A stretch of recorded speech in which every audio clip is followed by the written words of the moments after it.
Hi, I'm Liron Cohen. And I'm Mimi Torchin. And you're listening to Lady Parts TV, the podcast. Whee!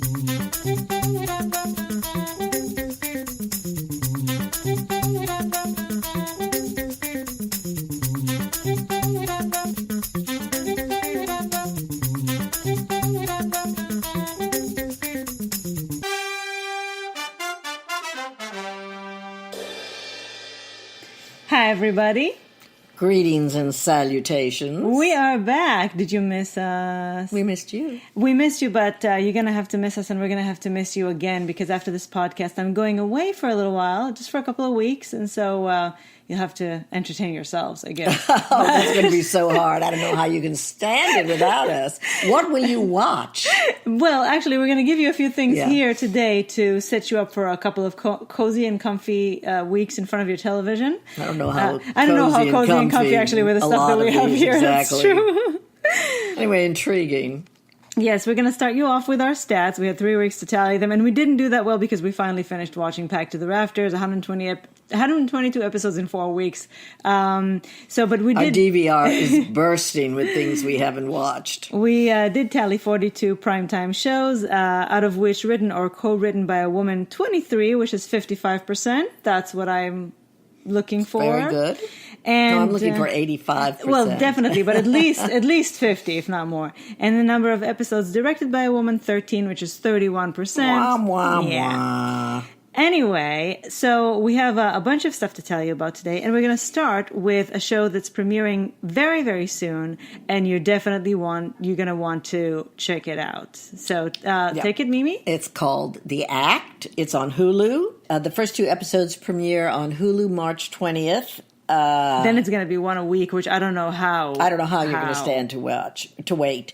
It's created by Michelle Dean and Nick Antosca, and it's an anthology series. Each season will be a new stranger than fiction true crime drama.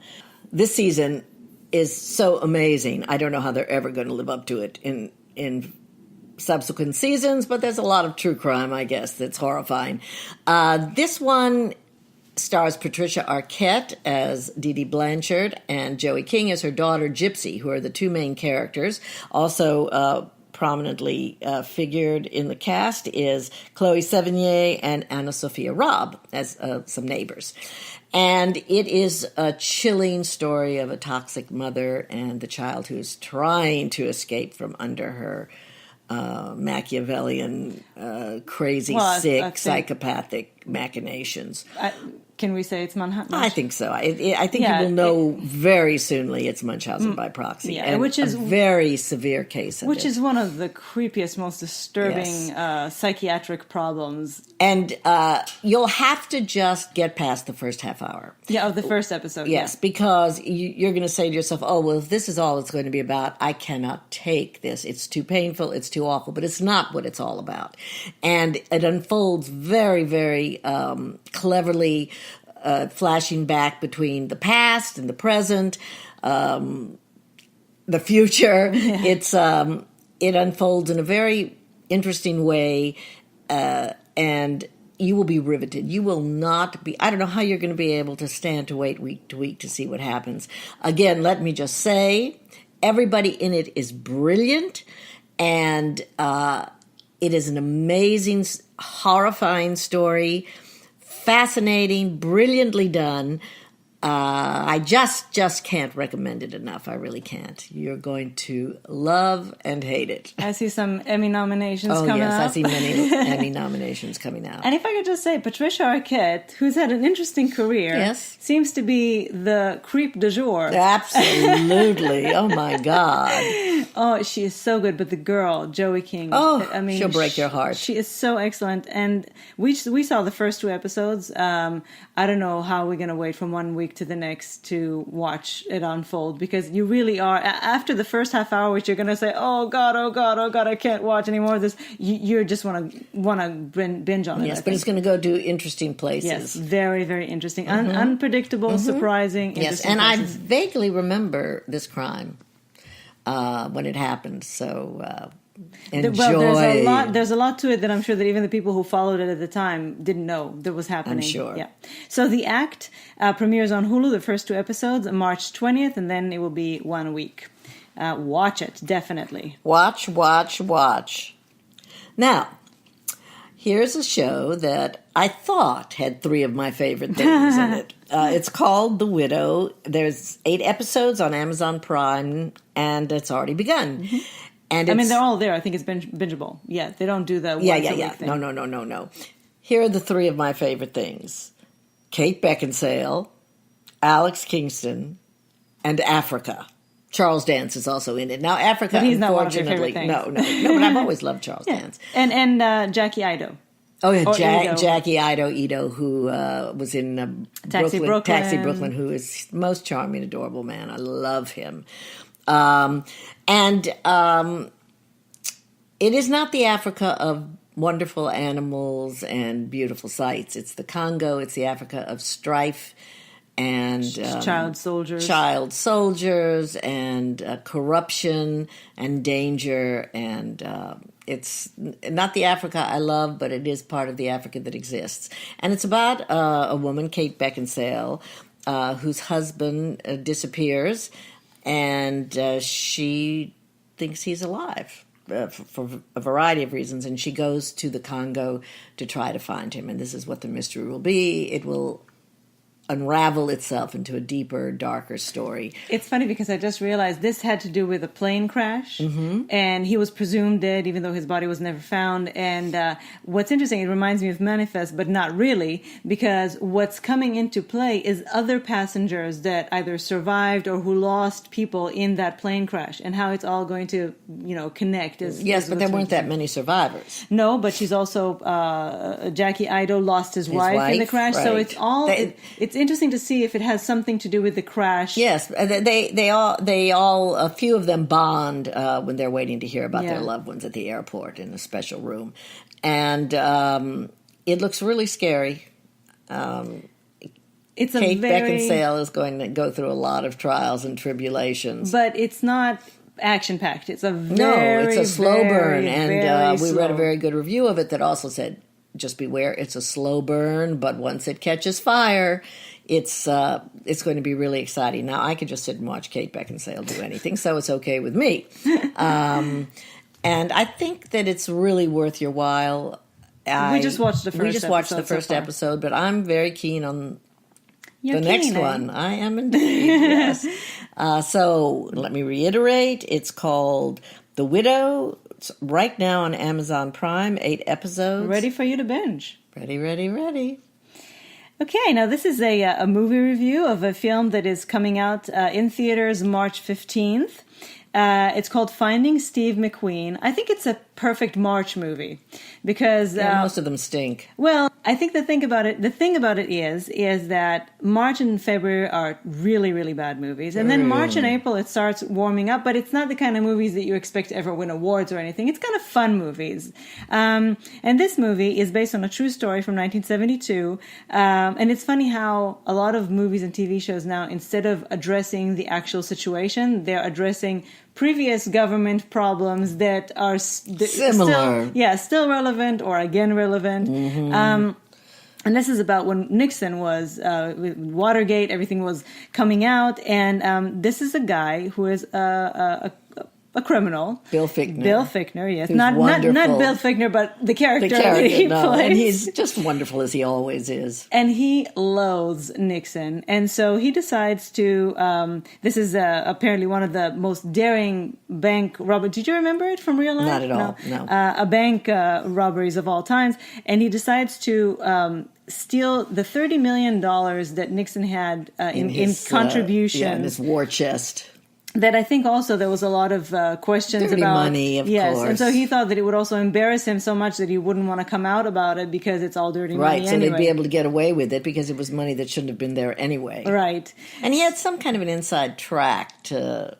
Yeah, I don't remember. Yeah. But anyway, the point is that it's kind of a heist movie, but it's also has a message about government and about where we are right now, because it's pretty much the same and worse to what we had back Yeah, then. I mean, it's not really a very female-centric movie in any way. It has a couple of very good females. Yes, it has in Rachel Taylor, which you Yes. know from Jessica Jones or Park Avenue 666. 666, yeah, she's good, really and good. Lily Rabe, who plays one of the first FBI detectives Right. who was involved in trying to detect this crime. Yeah, there's a little politics involved there and things that will kind of make women want to scream. But the thing is, really, that it's a movie. It's a kind of a male heist movie, but with, as we said when we were watching it, it kind of has female sensibilities because it's not just about the heist. It's about the identity of one of the guys who's involved, and he's young, and he's then has to spend the rest of his life running from the FBI, and how it impacts his relationship, which is more important to him. Anyway, it's a real fun movie. Yeah, none of them are criminals, hardcore criminals. And in the any motivation way. really Yes. is not about the money so much as it is about making a statement against the government.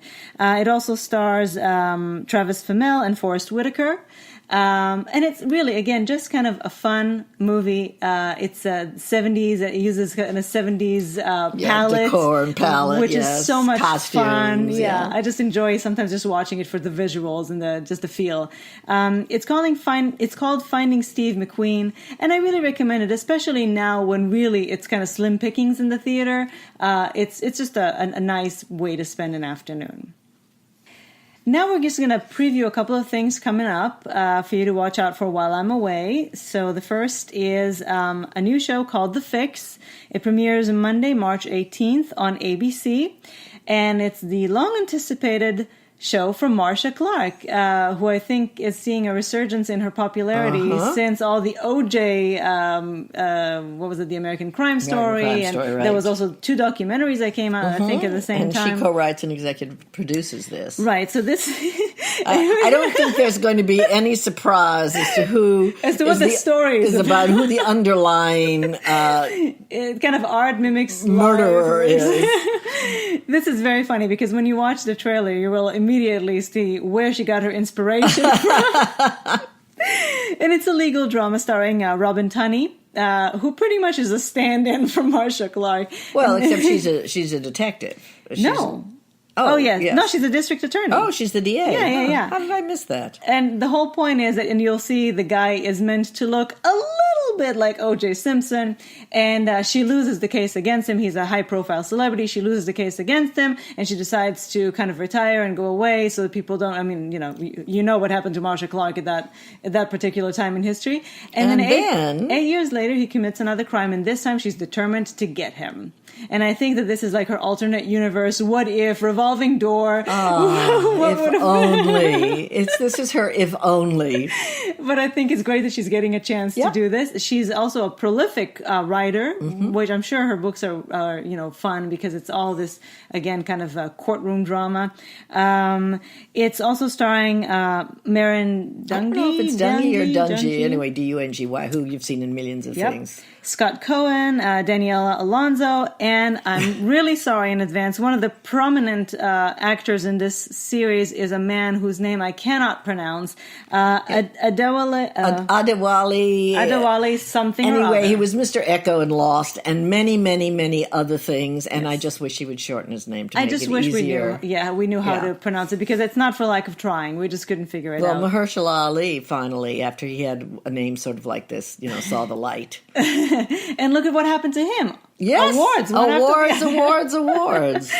Anyway, this is The Fix. It's premiering March 18th on ABC. I think it's going to be fun and kind of satisfying because I think, I enjoyed the all we did was see a trailer, but it certainly made it look intriguing to me. Yes, and I love Marcia Clark's brain. And I think for a lot of us who followed the trial and OJ very closely and also were furious and frustrated, this could also be satisfying, besides the fact that it's just going to be fun.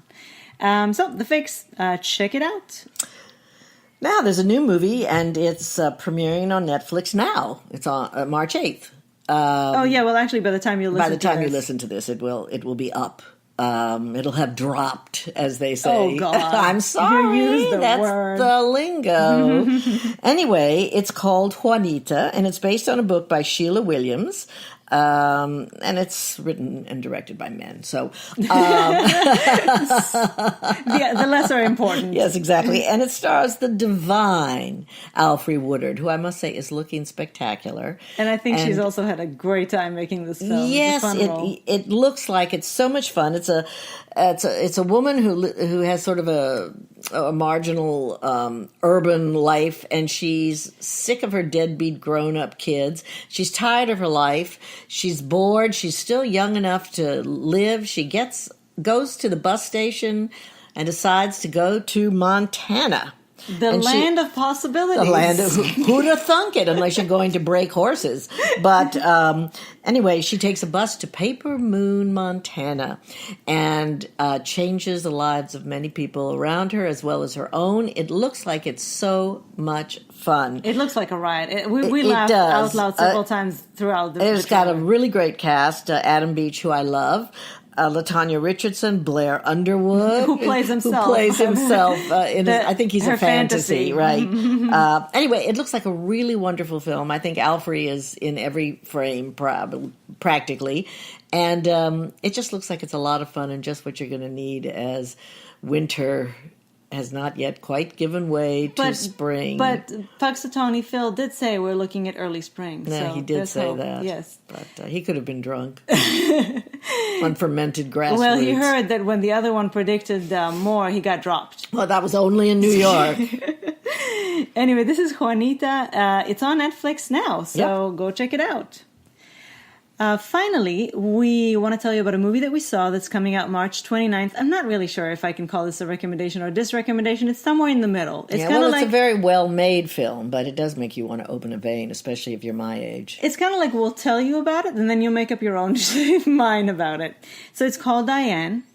It has a wonderful cast. Oh, a magnificent cast. Starring the fantastic Mary Kay Place, but also featuring Andrea Martin, Deidre O'Connor, who's always so divine. Brilliant in this. Estelle Parsons, Phyllis Somerville, and just to mix it up a little bit, Jake Lacey. Whom you might remember from Carol. He was the boy she did not end up marrying. Well, he's also in I'm Dying Up Here. That's right. Mm-hmm. But yeah, it was written and directed by Kent Jones, and it's won many awards throughout the festivals. It got rave reviews, which is what made us actually decide to go see it. Yes, we read a variety review, and we said, okay, let's go. It's all women practically. All women of an age that we relate to. An age that I especially relate to. I just want to say that when it was over, I turned to my 34 years younger than I am wife and said, honey, you got to get some friends your own age. So I'm putting an ad out there. If there are any friends my age who if there are any people my age who want to be my friends. No, but it is about, so Mary Kay plays is, as you may have guessed it, Diane. And it's really just kind of a slice of life. Mm-hmm. Massachusetts. Dreary, wintry Massachusetts. Shot in upstate, dreary New York. Wintry upstate New York. And her life, I think of it kind of as two different, there are two different parts to her life. One is her dealing with her drug-addicted son, Jake Lacey, who at some point does make a recovery, but just by trading one addiction for another obsession. And this is, it's a very... as you can imagine, upsetting depiction of a relationship of a mother who's desperately trying to get her son from this endless cycle of addiction. And then the other part of it is her relationship with all of her many friends. She's a widow. Family. Right, but mostly friends. No, that's true. You're right. It's friends and family, all women around her age.